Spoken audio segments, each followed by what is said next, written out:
Hello, everyone. I'm so grateful for those who could be here live from all over the world. Our ancestors are definitely from every corner. So we are calling them in for this season is their season. So you make a way to fit it in somewhere over the next 6 weeks. Sit down for a conversation with your spirit team and your ancestors. We have the seasonal overview.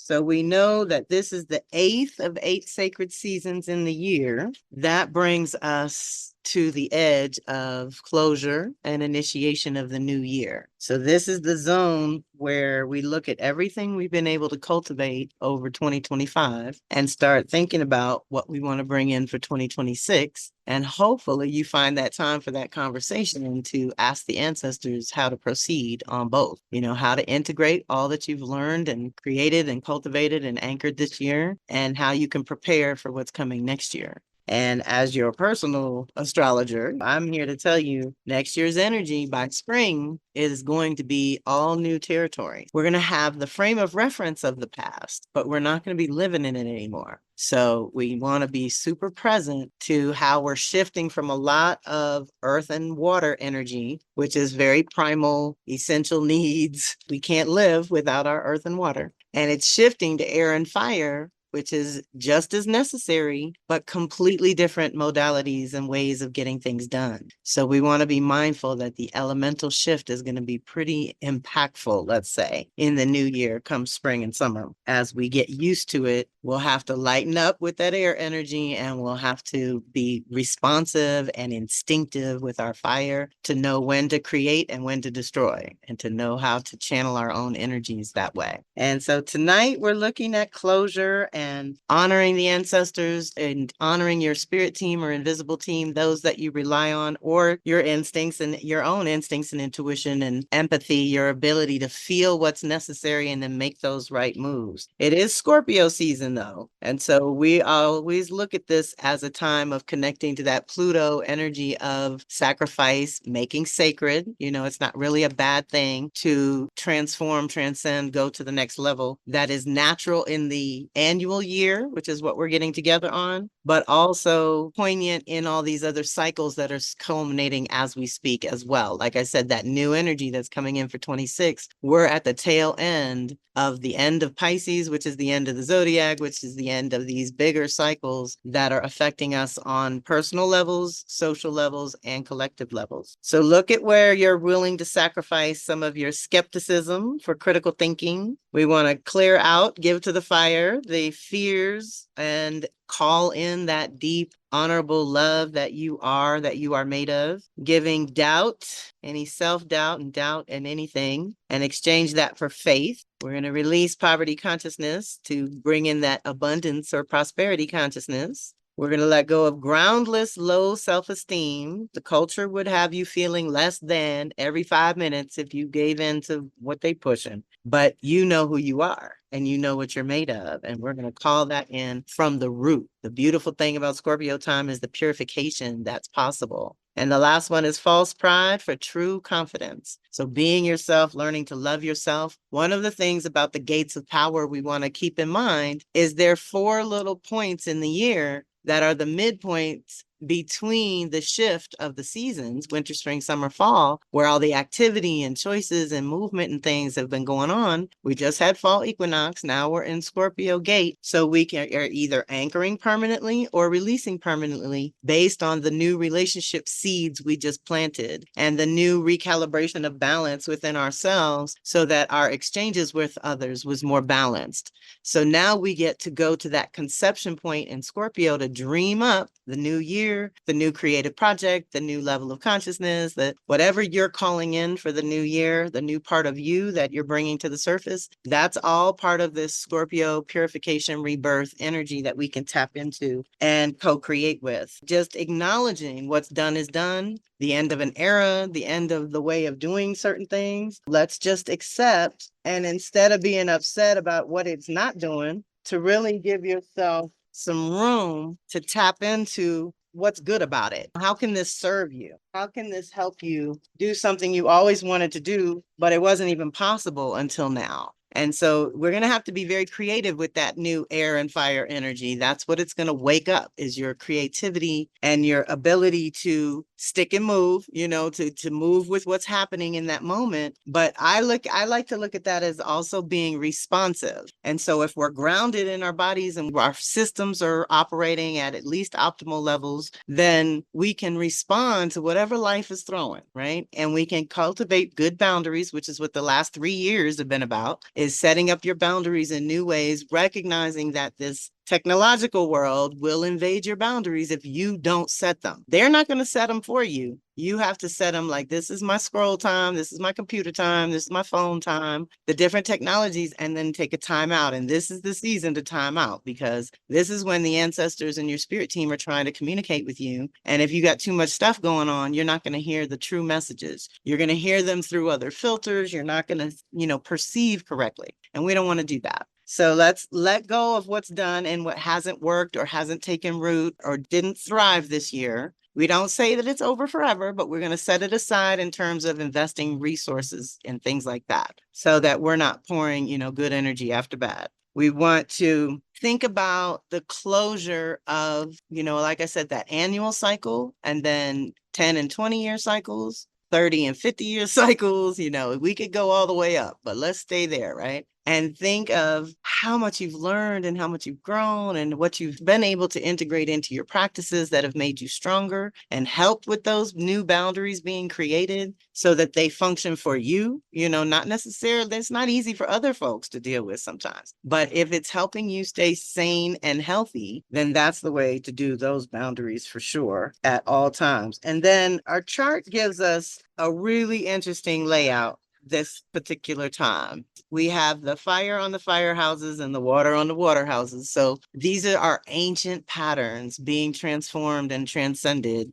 on the deepest possible levels. And we're mixing it up with a lot of fire and water. And there's air, but very little earth. The only thing in this chart, actually, that is in earth is the South Node in Virgo. So that's another reason to call on your ancient inner priestess that knows the practices to keep you healthy. That's all we've got in this one, because otherwise it's all fire, water, and air, which is your thoughts and emotions, your inspirations, and your vitality and your consciousness. So that's all activated for this season of closure. So we can make closure on some ancient patterns. Most of you know I'm going in the morning for the second dental procedure, and your bones and teeth are the most ancient patterns. So I'm working mojo. There's a whole lot of stuff going on with them teeth they pulling. Look at what's good about what you've gotten from the ancestors and your ancient patterns that support and protect you, your instincts and your connection to what's right for you, and just like that inner knowing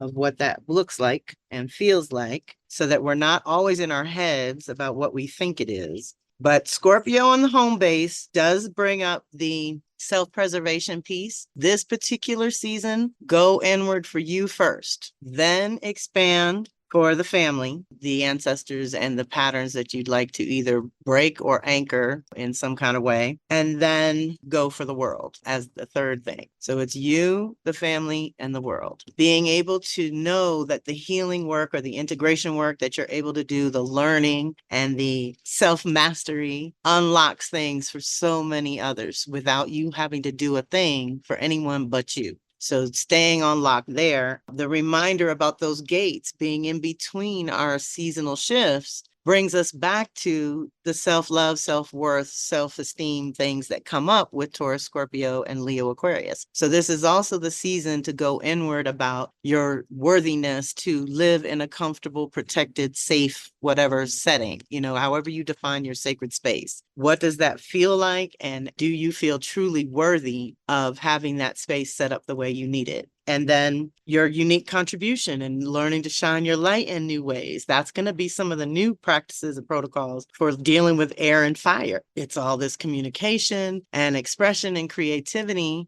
And we want to look at where are the containers that are going to allow it to flourish and be strong and not just be kind of fly by night or these flashes of insight and amazingness, but then never being able to ground it and live into it. So we want to think about how that's manifesting as well. The ancient patterns and the bigger cycle with Saturn and Neptune back at the end of Pisces, with the North Node, which is the new 20-year cycle kicking off in Pisces, are all in the 8th house of the ancestors. So we're definitely going to the ancient, like beyond your bloodline to the long line, right? So in theory, we have our DNA ancestors, our affinity ancestors are ones people that we just resonate really strongly with, and the long line is all the way back. So when it's Pisces, it's the long line, and the 8th house is Scorpio. So now we're talking about you and the long line and the different patterns that are within you that are birthing anew, that are in the womb of development right now, and are going to be things that you take action and make choices on in the new year. So let's be mindful that we're still in development. Mercury's retrograde on the Scorpio Sag down at that base. It's making us rethink all the definitions of safety, security, home, sacred,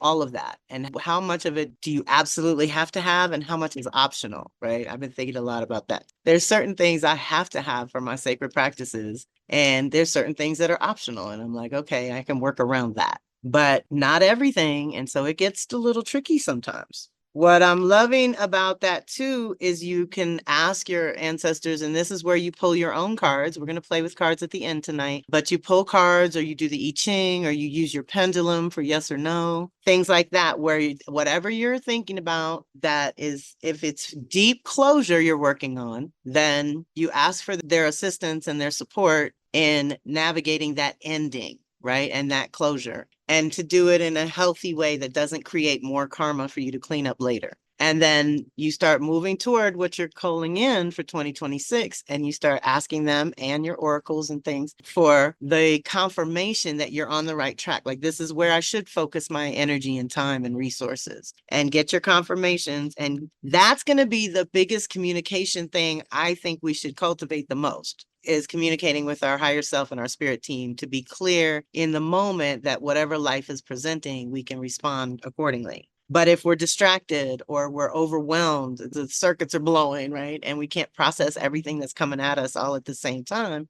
and you haven't developed a practice of your own or a protocol with your people that says, I need downtime, I need to go process, I'll be back. I love you, not a problem, but I have to step away from all the blah, blah right now and integrate what spirit is trying to walk me through. So we like that energy, but it is deep. It's all deep and watery and ancient and ancestral, and it's in our feelings, right? If the water energy is activated, then our emotions and our feelings are activated. So in one sense, we want to use those feelings to guide us. This feels right and good for me. This feels wrong and not so good for me. You need your feelings in your senses to perceive all that. And this particular gate is so set up for us to dream what we're calling in next, right? To go into that developmental, let's confirm different things so that we can move on them by spring. The Gemini energy, which is the moon and Uranus, technically on November 6th. Like, we're getting together today on November 2nd, and that falls on Thursday, I believe, is the 6th. So technically that's the gate, y'all. So you could light a candle and do your own thing on that Thursday. That would be pretty juicy. But for this chart, it's for that day. That day, the moon will be in Gemini and Uranus, and they'll be together at the top. So this is where we're rethinking our purpose and our place in society and our offerings and our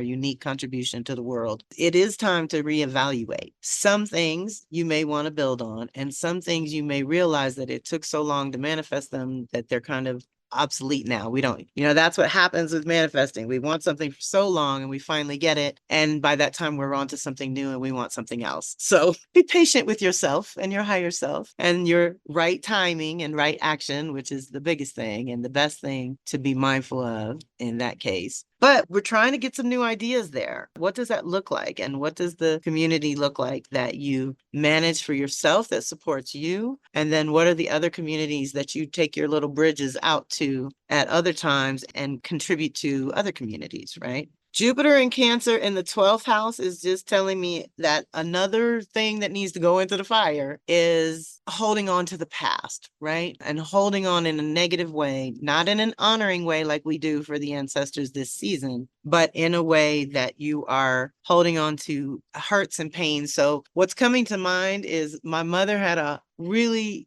horrible relationship with my grandfather for a long time, I just avoided him altogether. Eventually, I had a reading where someone channeled my mother, I believe it was Leela, and I'd not really had that happen too often. But when she came through, I knew it was her. And she actually said that it wasn't my grudge to carry, right? It wasn't I ain't got no beef with him. I don't, I barely knew him. So it was just a separation from those hurts that a lot of times, especially on the maternal line into the females and on the paternal line into the males, we carry it forward in a way we don't need to.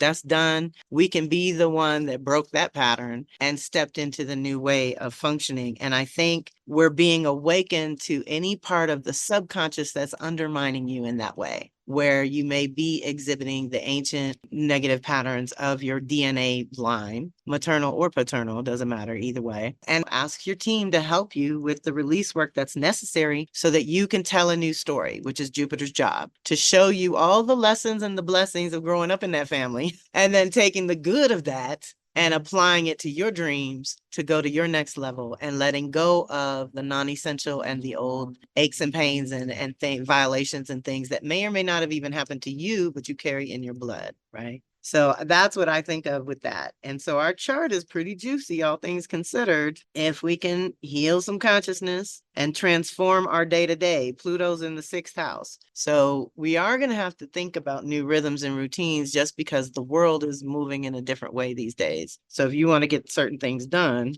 then that's going to be, let's say, behoove you to adapt and adjust. So we haven't even got to the energetic support and the activations. So, all right, now our energetic support. The difference between energetic support and activations is that with energetic support, we're looking at where the planets are and just what they're up to this month or for this 6-week period, which is between November 6th and winter solstice, December 21st. So we look at, where's everybody? What signs are they in, which bring up the lessons? And the planets that are activated are the different issues and activities that might come up if you're dealing with some Mars actions and choices, or your Venus relationships and finances, whatever you're dealing with. You might want to tend to that planet and see what, where their energy is and how it can support you. With activations, it's the angles in the sky where the planets are connecting and meeting with each other in some kind of way. And they are special, and they go in a pattern and they go in a rhythm that you can follow. But some, like on November 20th, we have a big, huge, rare one between Uranus and Neptune. So we're going to talk about that special one as well. But we start with the moon, and right now, as we speak on the 2nd, the 5th brings the super full moon in Taurus, which is it's rising over here, and it looks so amazing. The 19th is the Scorpio new moon. So remember, we've already moved through the lunar flip, which changed the order of the lunar energies, let's say. So we're having the full moon light up things in our Taurus department this month to let us know what we need to release in terms of any self-worth, self-esteem issues, any creature comfort or personal security issues, anything with your food, sex, and money, our primal needs being met, right? There's a clearing there. Also, we always look at Taurus as where the hungry ghost might show up, where you're hungry for something, you go after it, you get it, but it doesn't really satisfy. So we definitely want to throw that into the fire. Let that go with the full moon, but look at what it's shining a light on. Where are you comfortable? Where are you uncomfortable? Because Taurus really likes that comfort zone. How is it serving you, right? I live with a Taurus. So there's times where being comfortable is a safety, self-worth, value thing. And sometimes it's too comfortable when you need to be changing and moving and doing different things and not doing the same thing forever and ever. So that's the full moon lighting up, where you might be stuck in a rhythm and routine that no longer serves you, or where you may be stuck going after something, pursuing something that isn't really going to serve you either. So we want to look at that.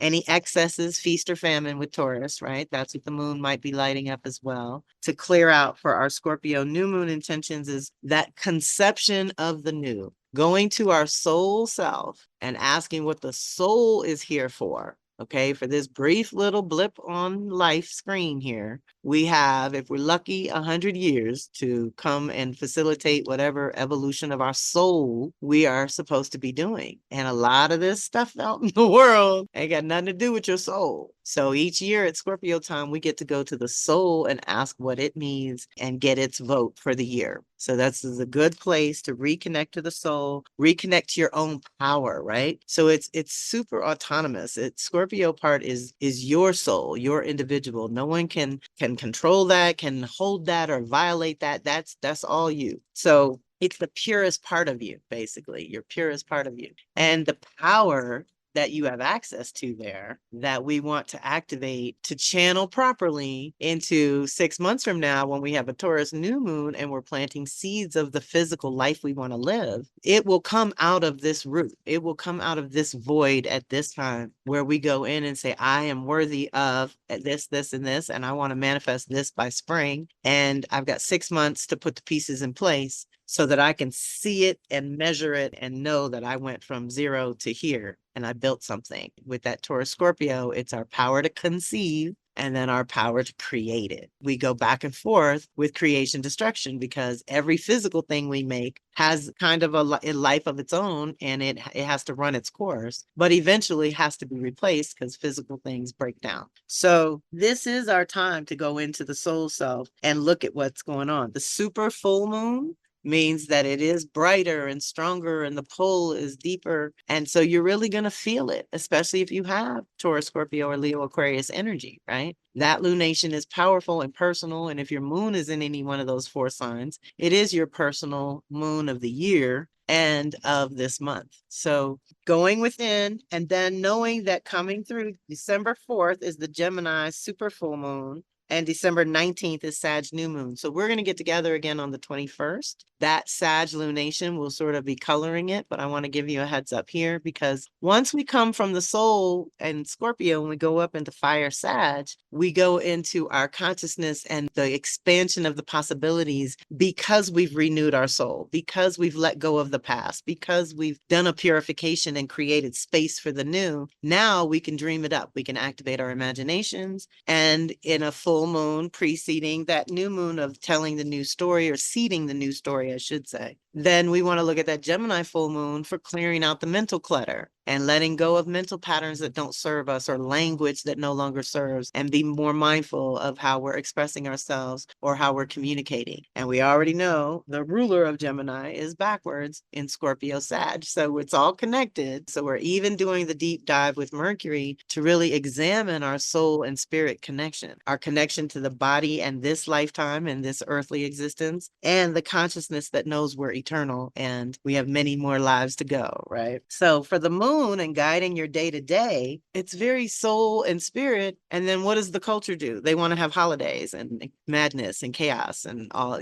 all the distractions. Yep, the fire popped on that one. So it's best if you carve out that time when and where you can and take it and really do the communion that you can. Otherwise, the moon will make you moody and cranky, right? Mercury, we've talked about all along, totally retrograde. It's rewiring our soul connection and communication with the soul and the higher self. So I like that because you want to be in tune with your body as much as you want to be in tune with your mind as you navigate the new elements, then the new territory that we're going to be going into in 26. We're getting used to that now. The thing I would add about Mercury is that this year has been all fire and water. So it's been very emotional and very creative. It's been very deep and soulful and whatnot. But in 26, Mercury's going backwards in all 3 water signs. So just know that, again, we're going to be rewiring our perception of what we're feeling or what we're picking up around us. And we're going to have to rethink our boundaries with certain things and people and places and circumstances.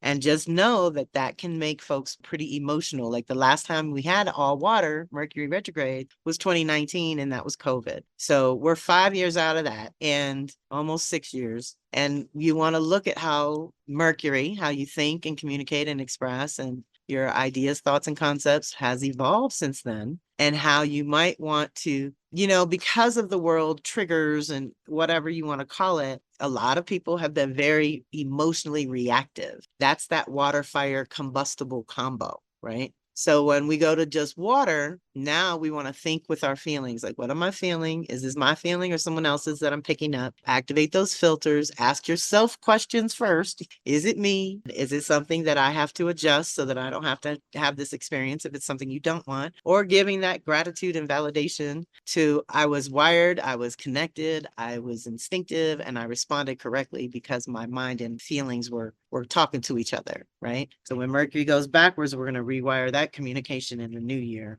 Venus just today, well, for the November 6th, the day of our gate anyway, goes into Scorpio, hits Sag November 30th. So all of November, she's in Scorpio, and pretty much all of December, she's in Sag. So this is something to think about with the personal planets, you know, Sun and Mercury hit it first, and then here comes Venus. And then Mars is even slower. So Venus is coming behind them. Those three, Sun, Mercury, Venus, clock along together a lot, y'all. So that would be our values and priorities, how we shine our light and channel our energy, and how we think and process our day-to-day, everything. So now that we have had the rewiring in our thinking, Venus is coming through, not necessarily with a retrograde rewire, but with the once in 9 months to a year that she comes through this sign zone, right? Scorpio Sag, to look at the values and priorities that have evolved. If you know your chart for the houses, for your Scorpio Sag houses, Venus is activating a new cycle there, upgrades, improvements. We like that.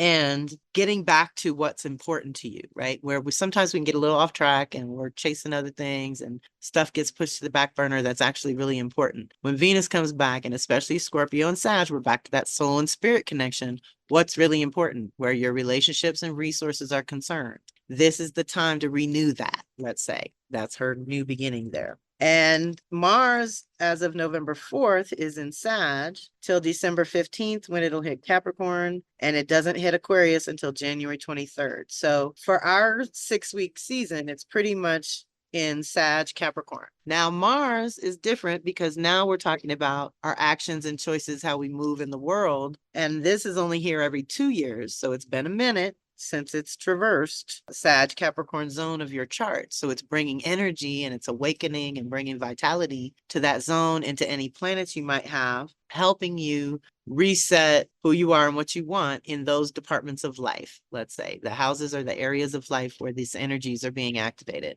So Mars, we want to work with our consciousness and what we're manifesting for the next 2 months, 2 to 4 months. We want to look at the rest of the year, basically, till mid-January. What are you basing your commitments and creations on in terms of your consciousness and belief system? So what do you believe to be true or possible? And how are you building on that? How are you acting on that? And maybe there's been a huge upgrade, right? Between Mercury and the Venus coming through, there's going to be this awakening in that Sag zone that here too speaks to telling a new story about your body, about your purpose, about your identity, these things that Mars brings up, right? That's getting this renewal of a soul infusion, an infusion of soul, basically saying, you know, I'm part of this identity too. And we need to honor all aspects of self to that degree. And Scorpio is the time of year I would tell you that anyway. But now that these planets are also moving through there as well, you know, Venus is only every 9 to 12 months and Mars is only every 2 years. So just looking at your energy, managing that fire and earth elements. So getting creative and then grounding it, getting all fired up and excited about the possibilities, but then doing the Capricorn due diligence, foundation work, structure work, that's going to hold that big vision for the new year, right? We want to look at how you're channeling your energy with Mars over the rest of the year. Jupiter and Cancer, as of 11/11, it's going to retrograde. So that's like next week sometime, but we're right in the zone for this season. And every year Jupiter retrogrades. This year is in Cancer, so it's lingering, slowing down, going back and forth in your Cancer department. Again, evolving that story that comes from your DNA line. So whatever stories you inherited, and some are positive and some are negative, and what story do you actually want to tell? And how do you want to improve or expand or change that in some way? When it goes retrograde, it turns the energy inward where you start to get your ahas, and Jupiter reveals certain truths that you need to face and that are personal And this doesn't have, as much to do with what everybody else is doing. It's just you. So turning inward to, again, what feels right? Where do I feel safe? What is my definition of family and trust and companionship and the things that we look for in our private family community? How is that evolving, and how can you upgrade it once in 12 years? Jupiter's only there every 12 years, expanding things and improving things and helping us look at the potentials of where we are now, because our consciousness is very different from 12 years ago, which, some of us might have even been deeper into parent mode. And now you're out of that. I'm out of that. So it's a different consciousness guiding our truth and purpose right now. And so looking at 12 years ago versus here, and how you've evolved through family, drama, trauma, or even the gifts and strengths over that 12-year period, you might have integrated some gifts and are like, yes, I finally can own it. Like Kimberly was saying, I'm part of this. This is my bloodline. I want to know, I want to understand these pieces of myself. That's important right now when a world or culture or social systems are trying to kill that individuality, that connection to the ancient, that connection to your roots, that connection to your own story even, So that's a big part of, Jupiter rules Sag. So now we're looking at the story of the family story. Think of how that's improving this year and your part in it, okay? It's not going to go direct until March 10th. And then I believe it's like May, June when it hits Leo, and we're done and we're in a new zone for a new 12 years. So Jupiter's important if you're working on your belief system or trying to be more positive and optimistic, or to expand your thinking and look at the potentials and possibilities without attachment to outcome. That's what we love Jupiter for. Saturn and Neptune, for that matter, are both at the end of Pisces, finishing up, doing their annual retrograde process. So on this cusp, we're reviewing both the Pisces and the Aries energy and how it's about to manifest for you, the individual. And this has been a 2 to 3 year process of Saturn and Pisces, helping us recalibrate our personal boundaries, our sensitivity issues. What are those triggers? The world's so crazy now. People who never had triggers have triggers. So it's a nutty world. But ultimately, Saturn and Neptune are the reality and the dreams, or your physical reality and the spirit, or the energy that animates that physical reality, right? So it's the visible and invisible planets that have just happened to line up, that they only do every, it's hundreds of years for them to get back to Pisces Aries cusp. And 0 Aries is considered a world point. So yes, it's personal for everyone with Pisces or Aries energy really strong, but it's big for the social collective as well. And then, like I said, Uranus is actually backed up into Taurus. So we're finishing something with Uranus that's been underway for the last 7 years. That's almost done as it moves into Gemini, and it's already dipped into Gemini. So we got a taste of that blow your mind technology, AI, crazy communication, too much. But this was the warning to calibrate your system and again, work those boundaries so that you're only getting the doses that you can handle in your own system. But it's back to Taurus. So it's back to, how does your body handle electrical energy? How does that work? I don't know about y'all, but I blow circuits, and my husband's my witness, and people never get it or understand unless you're like me. And some of you in this crew I know are, but technology that works for everyone else, like the example popping into my mind right now is the post office lady that took our picture for our passports. Dude, my husband, my son, no problem, gets to me and a green light flies across the picture, which y'all know, I think of the pictures that have lights flying through them is spirit. So it was a message for me, but she was like, I've been here 30 years. I've never seen this. So you may run electrical energy a little differently through your body. And the last 7 years have been improving, expanding, testing that, right? And showing you how much you need to ground and how much, your system can take that stimulation and when you need a break from that. The other thing it kind of woke up was our value system. And again, with what's really important to you when the social collective values are shifting. That's another thing my husband teases me about, because I stick to my values no matter what the culture and the crazy in the world's doing. So I don't shift those fundamental values. And that's a place in Taurus where we're fixed and we lock in, and this is what's important to me. And so I always joke it's shelter for me and food for him. So we'll always have food and shelter between the two of us. So it's like, what's really important? Uranus has woken us up to it could all be gone in an instant. There's very much a lot of that post-depression era of how much can you control your resources, and then how much are the powers that be controlling the resources? We're back at that cycle, y'all. So we want to do this better. We don't want to repeat the mistakes of 84 years ago, right? We want to set some new things in motion. And some of that might be holding on to your humanity and your physicality and recognizing that your nervous system can only handle so much stimulation before it blows. So that's a big part of dealing with Uranus. All right. So the activations I was looking at are kind of deep too, because early November, Mars is busy. And then later, it's all of Mercury retrogrades activity hitting everything. So what we're thinking is that, and then there's that big one, Uranus to Neptune. On a personal level, we are supported, let's say, to dream a little bigger, to break to realign in our thinking and processing and what we define as truth, and to prepare ourselves for taking new actions, right? So in order to take new actions, there's probably 2 or 3 steps that you have to take first before you can really go to that next level the way you want to. Mars is helping us with that early November and mixing it up with Uranus, Neptune, and Pluto, which are the outer planets. So it's on a very deep level that we're shifting here, but Mars makes it personal, who you are and what you want in terms of the dream for your life, that vision for your life. What's happening there? You have some ease and grace because of the water energy. Mars is in Scorpio to Neptune and Pisces. So there's this, what feels right flows, right? What flows feels right. That's the way I look at it with my water stuff.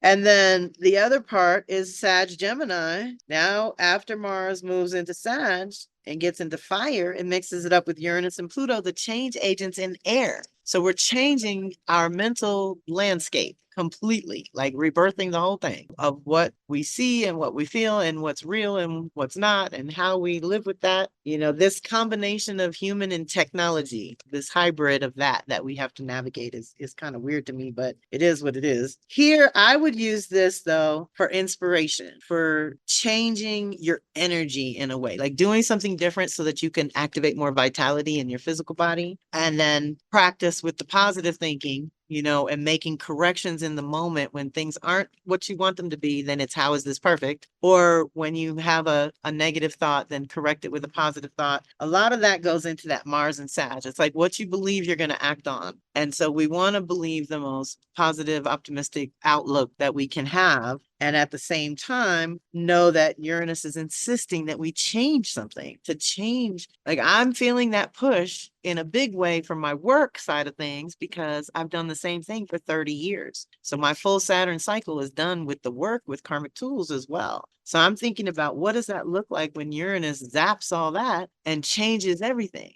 Because there's enough people out there giving you forecasts, y'all. So I am going to shift, but I'm probably going to be shifting to more ancestral reverence work, the sacred timing of things, the seasons and sacred timing, different things that have more meaning for me, even at this age and stage, that I would like to have you all in person back here in my yard. My yard is huge. We could all be here. Okay. So just know that whatever you're doing, you want to either up level it or change one thing to make it better. Let's say that. And then making those new choices. And then with Pluto, it's always a transformation. But in Aquarius, it's really leaning on your unique contribution. What are you offering? And how does that need to change? That's why I'm thinking about it too. It doesn't mean you change the fundamental base of it all, but you might want to peel a layer, shed a skin, go to a new level. However you want to look at that. Pluto always takes us to a new level. And so Mars to these big boys is allowing you to make, in my opinion, when we work with them, they do the heavy lifting. So all you have to do is be clear about who you are and what you want. That's the best thing about Mars. And the challenge of November 7th brings the challenge between Venus and Scorpio to Pluto and Aquarius.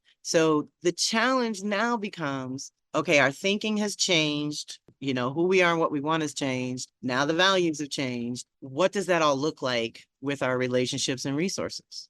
right? What does that look like with the new value system, or let's say improved or stronger or more deep in dedication to your own values? That's what I love Venus, because she helps us stay on lock with our own individual values. And then we can choose what social and collective things we want to get into. But that one is a serious one. So November 7th might be a quiet day. What we say is that's got to be a Friday, where you might want to set up that meeting with the ancestors or do some spirit work that day, because it's not going to be especially good for dealing with other folks if things are already intense or things are, not going the way you want them to go with relationships and resources. Then it's not a good day to discuss it with the partners. So you go within with Pluto and you talk to your own soul about what your needs are and how they might have changed. Y'all know me for that too. Every 18 months, Venus retrogrades, we shift personally. Every 8 years, we got to renegotiate, because the values that we went into this with 8 years ago